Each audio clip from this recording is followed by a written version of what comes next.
on an all-new Dr. Phil. I formed a relationship with one of the world's most evil serial killers. Describe him as a father figure.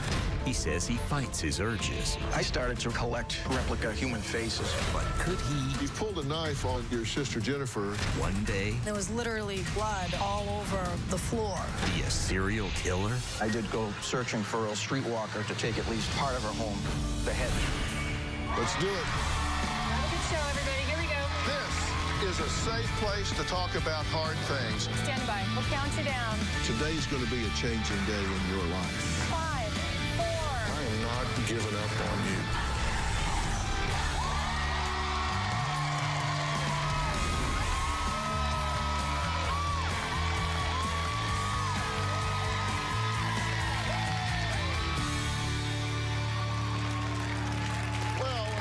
I want you to imagine if police investigators or psychologists had the opportunity to interview a serial killer before they committed their first gruesome act of murder. Well, according to my first guest, I may be doing just that. John says he has always loved looking at gory crime scene photos, collecting pictures of dead corpses, and even dreaming of one day meeting a serial killer. He says he took pride in people fearing him. When he was 12 years old, he says he remembers feeling disturbing urges to torture, dismember, and kill. He says these urges grew stronger. Take a look. There's a possibility I could snap and become something absolutely evil. When I was 12 years old, there was a friend of mine. We were sitting in the lunchroom, and I just spontaneously started to choke him, and a surge of power came over me. When I was 15, I would create my own death scene photos, just out of people in magazines.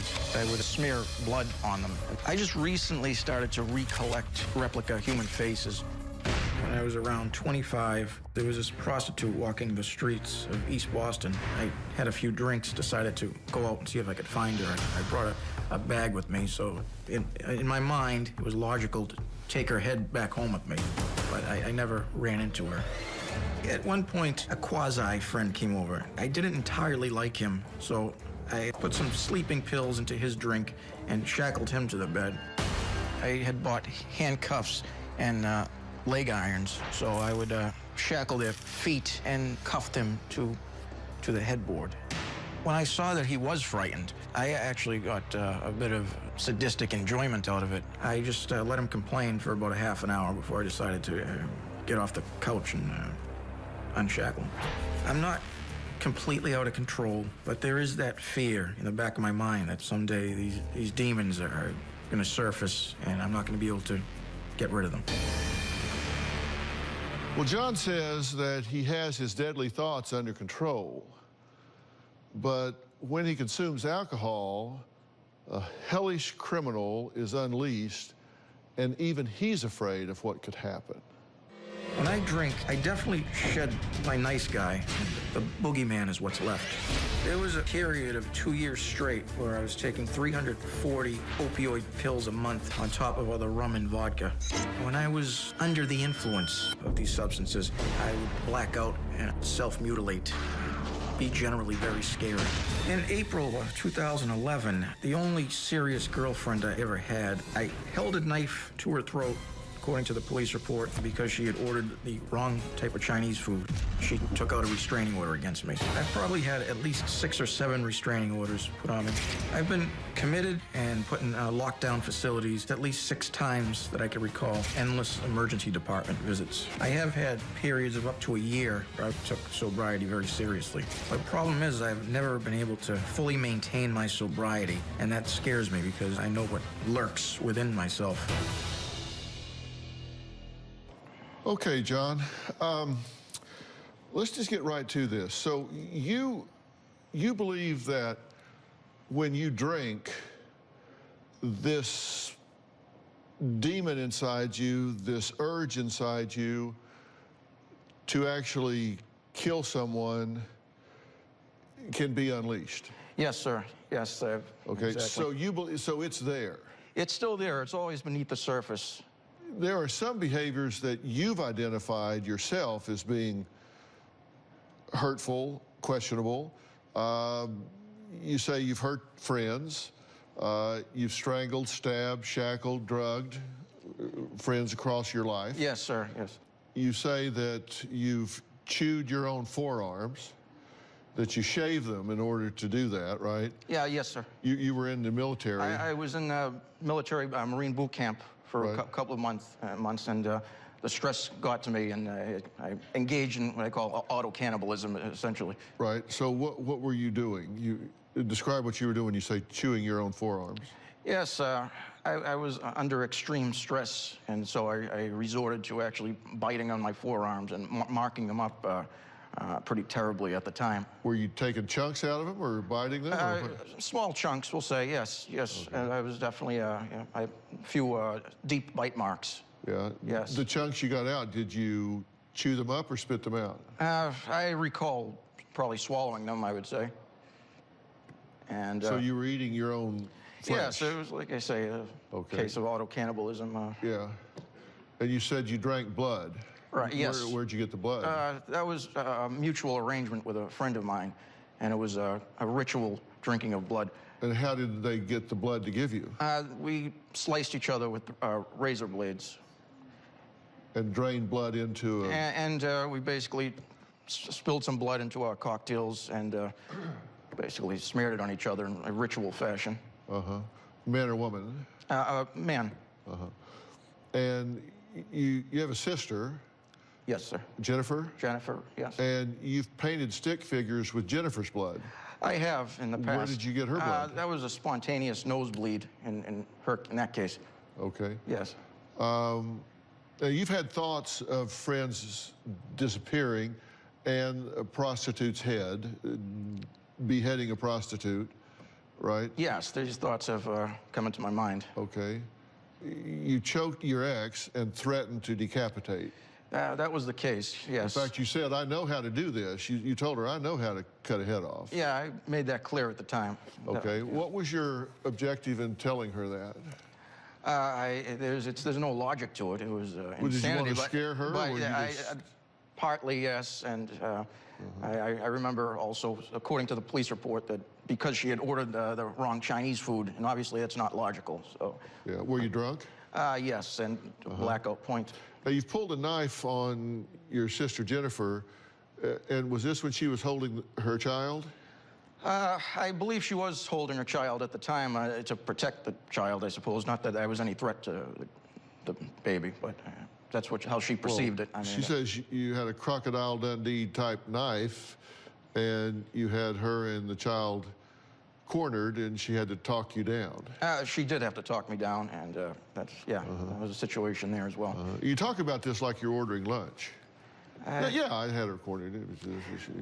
You don't seem to be remorseful about it. You talk about it in a very matter-of-fact way. I think I'm more sociopathic than I like to admit, to be honest with you. You've had restraining orders from parents, uncles. You said you've had too many to count. Yeah, I can't count that high, to be honest with you. Yeah. I actually read that in the book that you've written about this, and it almost seemed to me like you were bragging about it. There were so many. It's like I've got a big number here, so many I can't even count them. Well, it's amusing to me, and I have a very morbid sense of humor, clearly. So what are your triggers? Well, alcohol's one. Alcohol's a primary trigger, the fuel, we'll say. Yeah. Jennifer a trigger? Yes, she has been a trigger for me. You ever killed anybody? No, thankfully, I haven't crossed that line, and that's what I want to get across here. Have you ever hurt anyone? I've hurt people, I guess, in relation to what we're discussing here. But, you know, in general, I've tried to keep to myself so I can avoid doing any more damage. When we come back, John says when he was a teenager, he created a secret compartment in his closet. Well, what was that for? He'll tell us when we come back.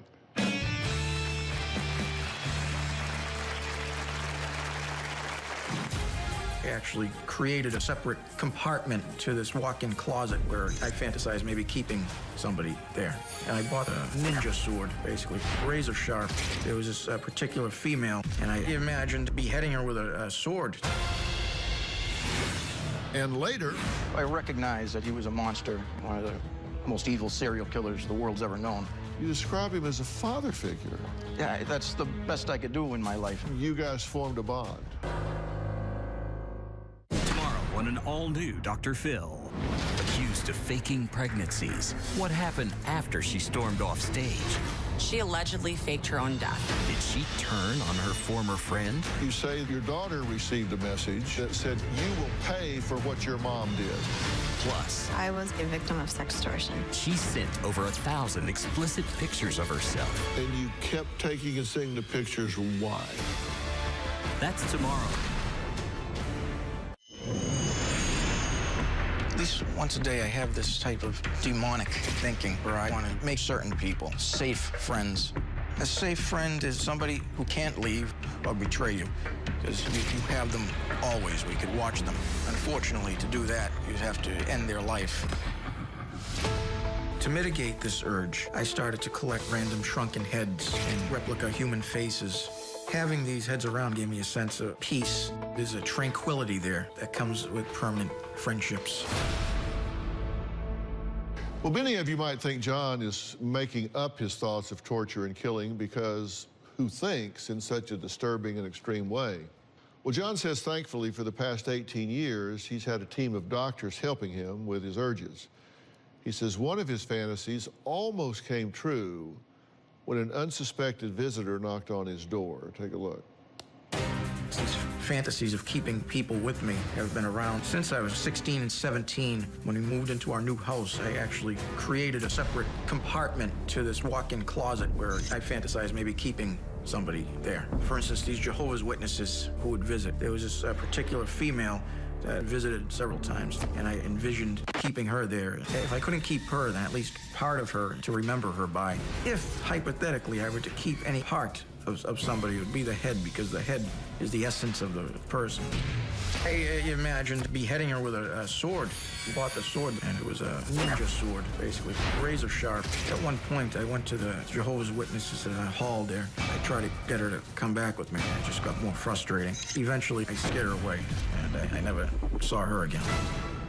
When you think back on that, do you think that but for some things not falling in place, you may have actually acted on this? There was a point one night when I did go searching for a woman I had seen, a streetwalker, and I tried to go find her after having a few drinks.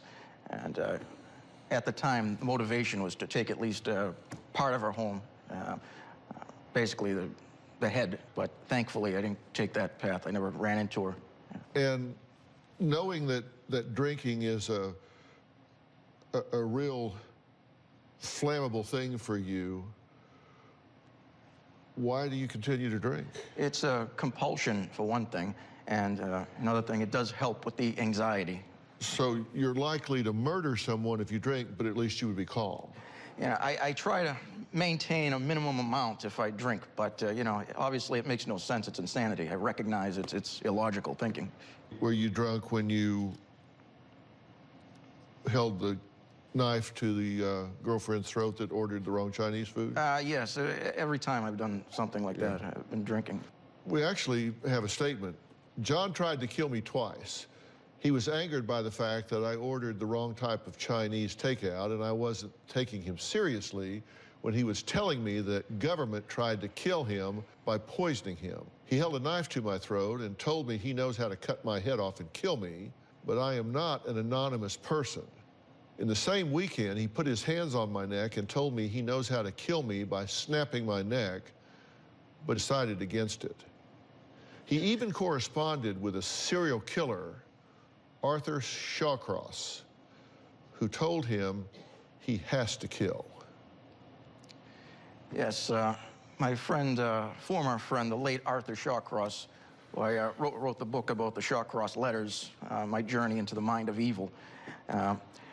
He was basically my closest friend for a while, and I looked up to him as almost a father figure.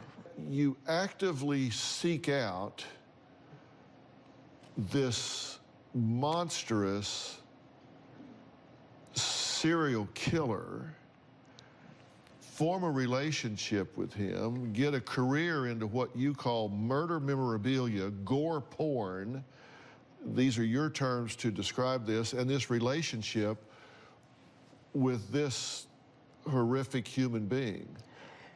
How is that not nurturing and flourishing this part of who you are as opposed to suppressing it? Well, first off, I recognize that he was a monster, and he admitted that he was evil. I agree, one of the most evil serial killers the world's ever known. But you describe him as a father figure.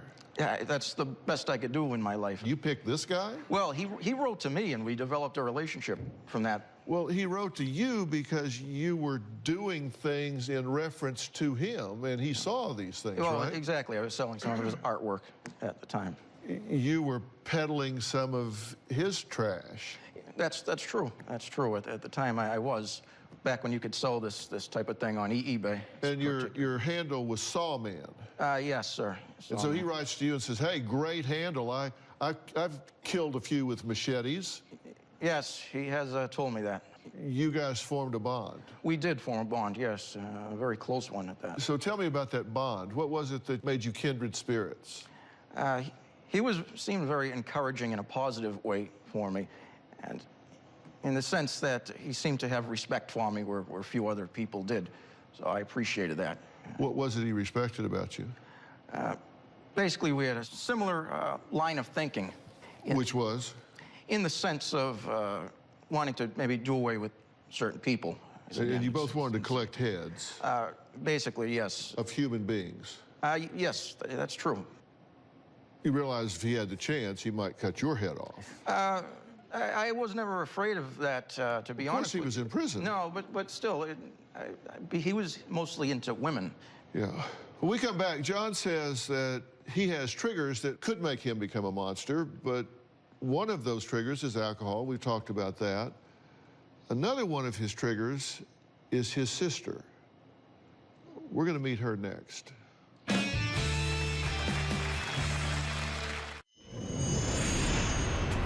Blood is very important to me. I've had thoughts of bathing in blood. A time I actually did get to somewhat bathe in blood was with my best friend. We ritually sliced each other, and we would put some of that blood in our cocktails and kind of smear it all over each other. And it became a frenzy to the point where the next day the apartment was caked in blood. It's more exciting to me to bathe in blood than anything else. It's a high beyond anything else I've done, and I've done a lot of substances. There are two triggers that bring out the monster in him: alcohol and his younger sister, Jennifer, whom he hasn't seen in over 6 months. Let's hear what she has to say. When John was young, he always talked about his fascination with killing and serial killers. We had drawings on his table with blood mixed in and heads chopped off, severed limbs and heads, and like things sewed back together. I honestly thought I would find a severed head in the closet. I've never been scared of John, but I'm definitely afraid of him when he starts drinking. One time, John got completely drunk. I had my son in my arms, and he just out of nowhere pulled out a knife and kind of cornered us. There was this like Crocodile Dundee knife he had. It was literally like a 12-inch blade he had pointed towards us. He was rambling. He wasn't making any sense. It was clear to me that he was wanting to kill someone or was just having like this desire or a need to be violent at the time. So I just had to talk my way out of it. One time I had to come over and clean up blood because him and his friend had been stabbing each other in some drunken, drugged state. And there was literally blood all over the bottom of the bed, like all over the floor. It took me like hours to clean up this blood, and I just used basically straight bleach on it, old rags I could find. It was like a crime scene. As a kid, I had nightmares of cleaning up after him and covering up after a murder for him. So it just felt like I was reliving that. There have been so many crazy things that he has done that I'm almost numb to it. I don't ever want to believe that he could actually follow through and kill anyone. But if one day I found out that John murdered somebody, I definitely wouldn't be surprised. Jennifer, thank you for being here. You're welcome. One of the things you said is that you believe that at this point, he is cured. I mean, I don't know about cured 100%, but I do worry about his, drug and alcohol issue as well, and I would hope that he doesn't have these urges anymore the way that he did years back, and I definitely was concerned about his relationship with Shawcross because I felt like he was giving him ideas. Are you aware that he sees you as a trigger? It's kind of like something that is a little bit of a surprise to me to hear that, but at the same time, I do feel that he is resentful of certain things with me. So he's definitely resentful. And you say that the childhood that you shared with him was traumatic. It was, yes. According to John and Jennifer, there was violence. They were beaten, hit, called names, slept on bloody mattress, 3 a.m., just wake up, random chores to do for John. At 6 years old, you were left alone with your younger sister. At 10, your parents separated. Yes, sir. And you felt very much abandoned. I did feel abandoned, definitely left behind for certain. You say the perpetrator of this was your father. Yes, sir. And we have a statement from your father. He says, John, in my opinion, there was no abuse. Sorry you feel the way you do about your upbringing, John. But as a young parent, I did what I thought was the best I could do to get you ready for the outside world to be a success, which looks like I did something right. I may not have been perfect, and no parent is. I love you, Dad. I feel like he has matured over the years, and he was a younger parent then, so I don't have any ill will for him. Well, I want to be real clear about something, because you said, and I'm quoting now, that you think your brother is, quote, cured because of all the work he has done on himself. But John says you don't realize he is still having these urges, and that it is a battle every day. I didn't realize he was still having those same urges to kill that he used to Well, I have. want you to know that. Well, coming up, John says he was always fascinated by serial killers, but only the ones that collected body parts. He'll tell us about that next.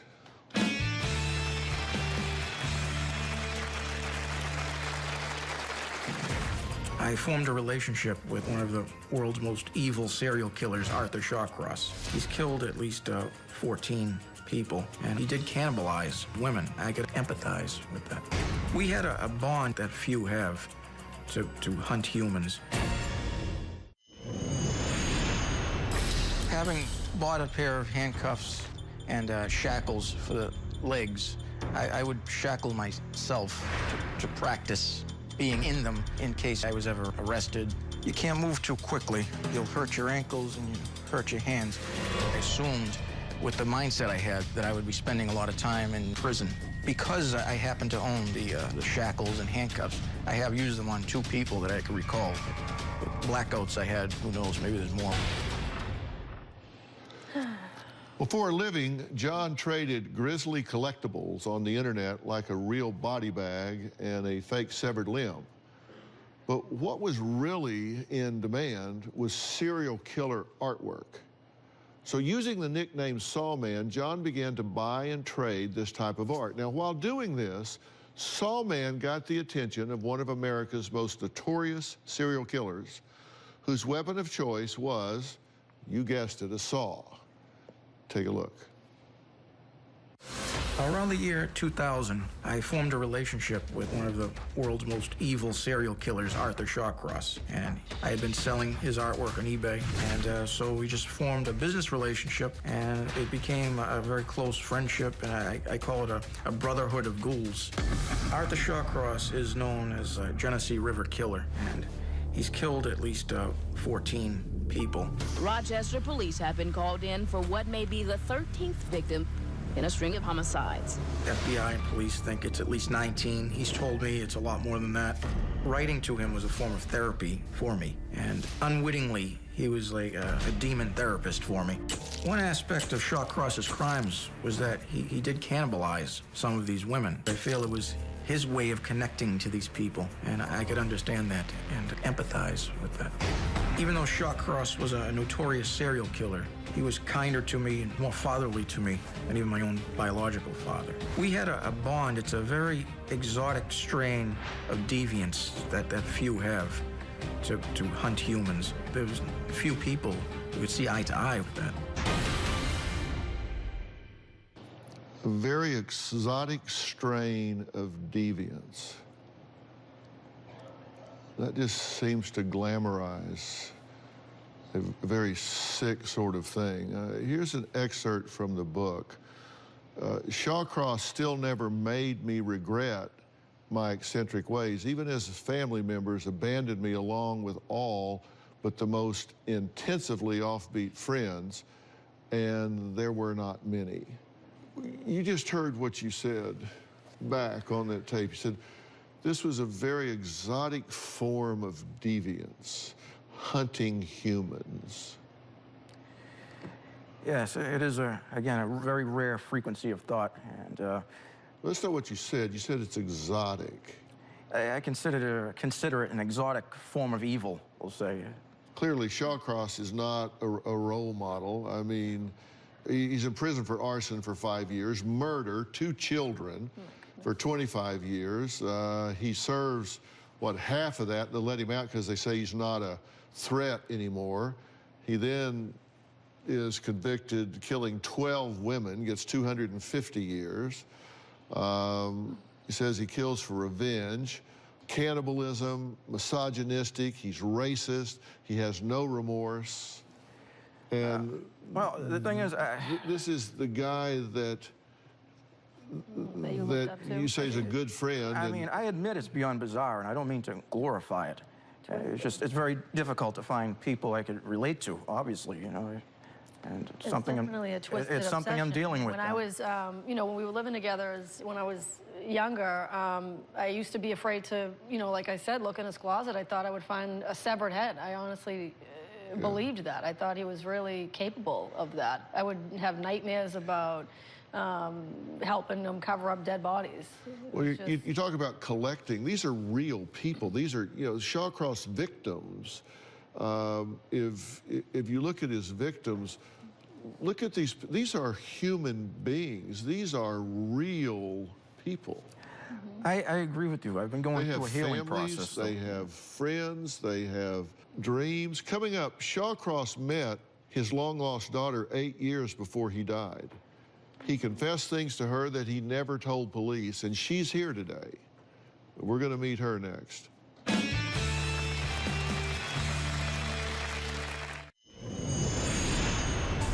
Arthur Shawcross does have a daughter, and I've never met her or spoken to her, but she used to visit him in the Sullivan Correctional Facility. Sometimes I am curious as to whether Shawcross meant as much to his daughter as he meant to me, but I truly do hope she doesn't know as much about him as I do, because it's terrifying. Well, in 2000, Shawcross discovered that he had a long-lost 31-year-old daughter, Maggie. Now, Maggie says at the time she was looking for a missing link in her life. She says, of course, it was beyond a shock to discover her father was a serial killer, but she wanted to get to know him anyway. Now, Maggie says her father spoke of John, but she never met him or read any of the letters her father wrote to him until today. So you two have never met? No. Correct. But your father did speak of him. Oh, absolutely. What did he tell you about him? He was very vague when it came to his correspondences, so I really didn't go into it. I didn't press him. When you were looking for your father, he had not been in your life for what reason? Well, I was raised by a different man. Right. When the man that had raised me as dad, he passed away. My mother told me 2 months after his passing. Right. So you thought he was your biological father? Yes, sir. Okay, and so only when he passed did you find out he was not, and you were how old then? I was 31. When you found out that he was, in fact, one of the most notorious serial killers in American history. Take me through that moment. It was a flooring moment. I embraced it. I had to, because there was somebody out there that was connected to me. Yeah. So I had to embrace it. So you went to see him? Yes, I did. Not right away. Right. And how did that first meeting go? I walked in, and there was a guard behind me, and he walked into the room. I thought he was going to be behind the glass, and he was larger than life, larger than life. And he said hello, and I said, "Hi, Dad," and then we sat down. Did you ever ask him why he did what he did with his? No, no. I wanted him to come to that bridge when he felt it was necessary to tell me. He did write letters to this gentleman here. On July 19th of 2000, he wrote, "Hello, John. You can call me Art if you want. The stationery you chose is quite good. Reminds me of someone I knew one time. Tied up, blindfolded, and gagged is good. My specialty is the keyhole saw. It's what I used on 3 victims." So he sends that to you, and you're comfortable with it. He did get into detail with you at some point, right? Yes, he did. And he told you about one of his victims that he had dismembered, correct? Yes. And he, in fact, had cannibalized this woman. Yes, he did. What did he tell you about that? He was fascinated with the genitalia, so to speak. And he didn't elaborate it in letters, but when we spoke one-on-one, it was in hushed tones, and it was graphic. But I never get shocked that easy. I never do. But he said that he was fascinated by it because it was the opening to life. That was his exact words, the opening to life. He would discuss certain things with my children, my older children, not my younger ones. And my son had expressed that he wanted to be in the military. And Arthur had turned around and said to him, "Oh, do you know what human flesh tastes like?" So my son said, "Yeah, I would like to know what human flesh tastes like. What does it taste like?" He said, "Roast pork." Never ate it again. But one of Shawcross's victims, one of the men that you consider your friend, your father figure's victims, was a little boy named Jack. And I want to humanize the victims of these heinous crimes, so we're going to hear from one of Jack's relatives when we come back.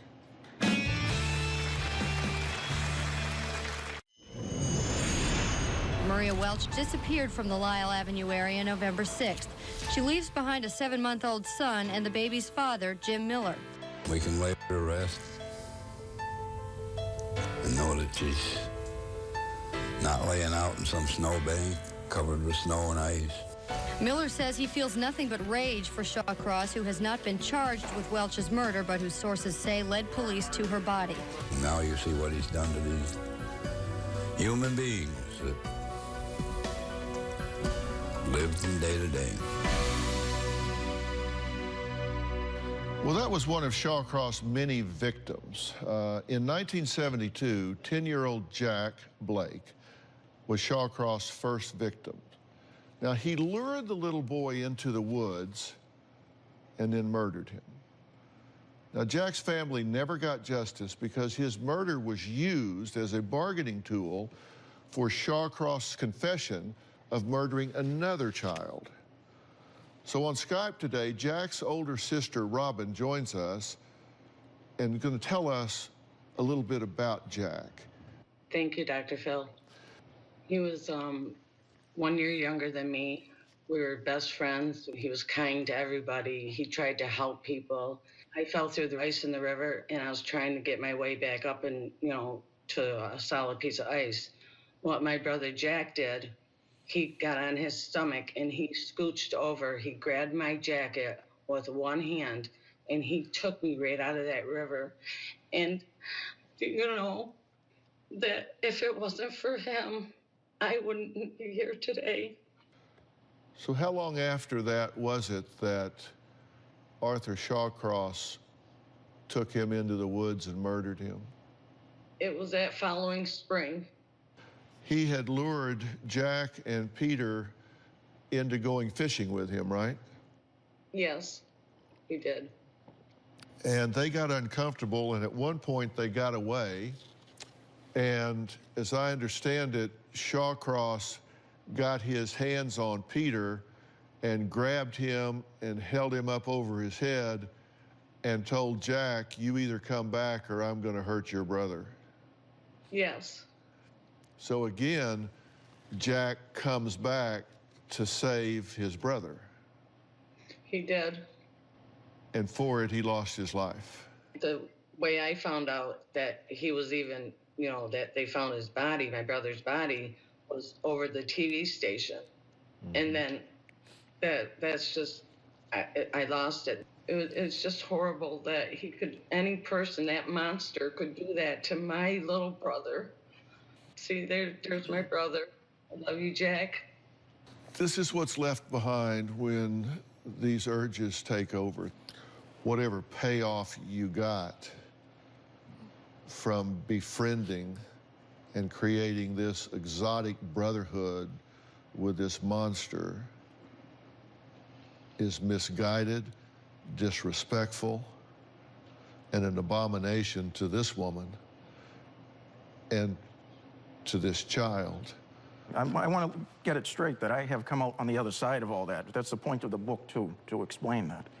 Shawcross letters. Well, I want that.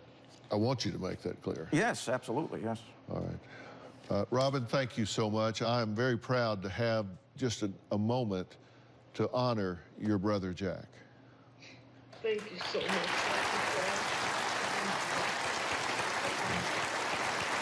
So should the public be afraid of John?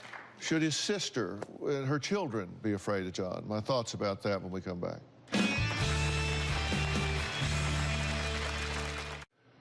I want to be very clear.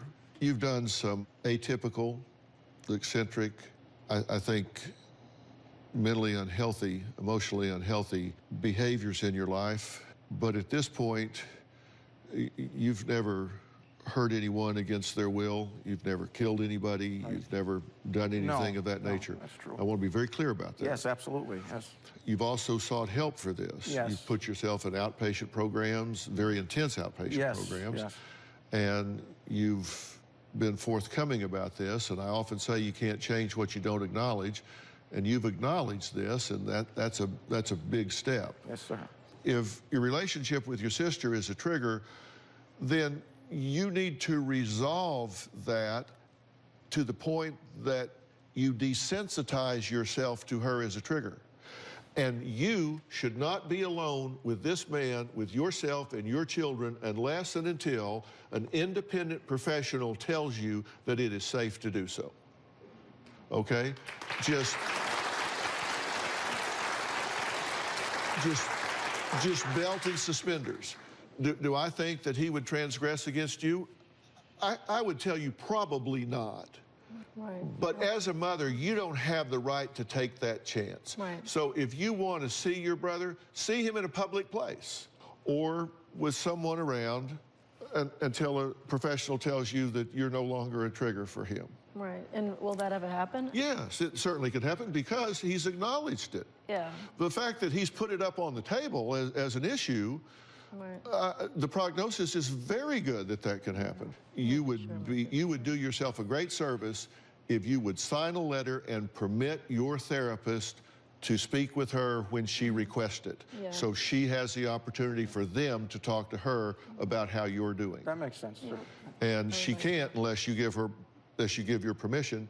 And if you do that, then they can tell her, you know, right now he's in a rocky place. I wouldn't do this, or I think he's in a good place. You guys can go to dinner or whatever. I give her the opportunity for them to check in, and that's another accountability. So Yes. I would do that. Yes, sir. Fair enough? Yes, fair enough. Fair Yes, enough. sir. Maggie, thank you for coming Thank here. you very much.